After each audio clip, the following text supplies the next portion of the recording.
সহিহ বুখারীর 6060 নম্বর হাদিস, সহিহ মুসলিমের 1031 নম্বর হাদিস, মুসনাদ আহমদের 9665 নম্বর হাদিস, মিশকাতুল মাসাবির 701 নম্বর হাদিস।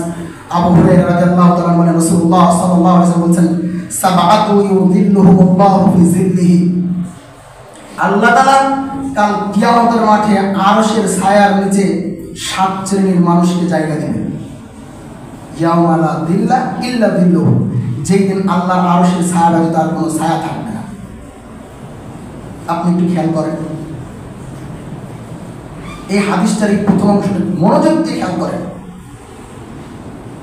যেই দিন মানুষ তার পাপ অনুযায়ী তার ঘামে হাবুডুবু খাবে, মাথা উপরে সূর্য থাকবে, মানুষ ক্লান্ত হয়ে যাবে, মানুষ দৌড়াতে থাকবে কোথাও একটু ছায়া পাওয়া যায় কিনা, মানুষ হাহাকার হয়ে যাবে। সেই সময় এই চূড়ান্ত বিপদের মাঝে আল্লাহ সুবহানাহু ওয়া তাআলা বিশেষ 7 শ্রেণীর ব্যক্তি, 7টা বৈশিষ্ট্যের কোন একটা বৈশিষ্ট্য যদি থাকে, তাহলে এই 7 শ্রেণীর ব্যক্তিকে আল্লাহ সুবহানাহু ওয়া তাআলা বিশেষ মর্যাদায় আরশের নিচে ছায়া দিবেন। আমরা দুনিয়ার বুকে দেখি একটা ইসলামিক জলসা করেন বা সম্মেলন করেন, একটা প্রধান অতিথির চেয়ার থাকে না, সম্মান তো আমরা করি তাদেরকে, প্রধান অতিথি হিসেবে একটা চেয়ার থাকে। কাল কিয়ামতের মাঠে যত মানুষ উপস্থিত হবে আরশের নিচে অন্য কাউকে ছায়া দেওয়া হবে না, এই 7 শ্রেণীর মানুষকে দেওয়া হবে। তারা হবে সেই দিন সম্মানিত, যেদিন তাদেরকে দেখে মানুষ চিনতে পারবে।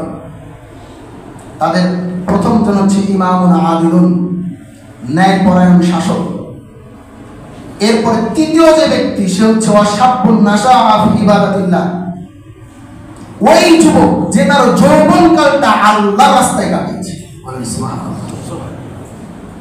যৌবনকালটা কোন পথে কাটিয়েছে? আল্লাহর জন্য কাটিয়েছে। এইরকম যুবক পাওয়া বড়ই দুষ্কর, যে আল্লাহর রাস্তায় কাটিয়েছে। যারা বৃদ্ধ হয়ে গেছেন তারা হয়তো আফসোস করে বলতে পারেন, তাহলে আমাদের কি হবে? আপনারাও যুবক বয়স পেরিয়ে এসেছেন, যুবকের সময়টা আল্লাহ আপনাদেরকেও দিয়েছিলেন। আবার যারা যুবক উপস্থিত রয়েছেন, এই যৌবনকালের সময় আপনাকে আল্লাহ তাআলা দিয়েছেন, আপনি আপনার এই যৌবনকাল কাজে লাগাবেন কিনা, কতটুকু কাজে লাগাবেন? যদি কাজে লাগাতে পারেন তাহলে আরশের নিচে ছায়া পাবেন। এরপর 6 নম্বর পয়েন্টে আল্লাহ নবী আরেকটি কথা বলছেন, ওয়া রাসূলুন দাআতহু ইমরাআতান যাতা হাসাবিন ওয়া জামালিন, ওই যুবক যে যুবককে সম্ভ্রান্ত উচ্চ বংশের সুন্দরী নারী, যার চেহারা সুরাত সুন্দর, যার বংশমর্যাদাও আছে এবং টাকা পয়সাও আছে, ধনাঢ্য ঘরের মেয়ে, তাকে খারাপ কাজের জন্য আহ্বান করে। তথাকথিত এই বর্তমান সময়ের জন্য বলতে পারি তথাকথিত ভালোবাসা, যে ভালোবাসার নামে, যে নষ্টামির নামে একজন যুবক এবং যুবতী একসাথে ঘোরাফেরা করে, একসাথে ওঠা বসা করে। আল্লাহ নবী ওই কথাই বলছেন, এইরকম সুন্দরী সম্ভ্রান্ত ধনাঢ্য ফ্যামিলির যদি কোনো মেয়ে কোনো যুবককে যদি আহ্বান করে, ওই যুবক নির্দ্বিধায় বলে, ইন্নী আখাফুল্লাহ, আমি তোমার এই কাজকে প্রত্যাখ্যান করলাম, কারণ আমি আল্লাহকে ভয় করি। এই কথা যদি বলতে পারে, এই যুবককে কাল কিয়ামতের মাঠে আল্লাহ আরশের ছায়ার নিচে ছায়া দেবে।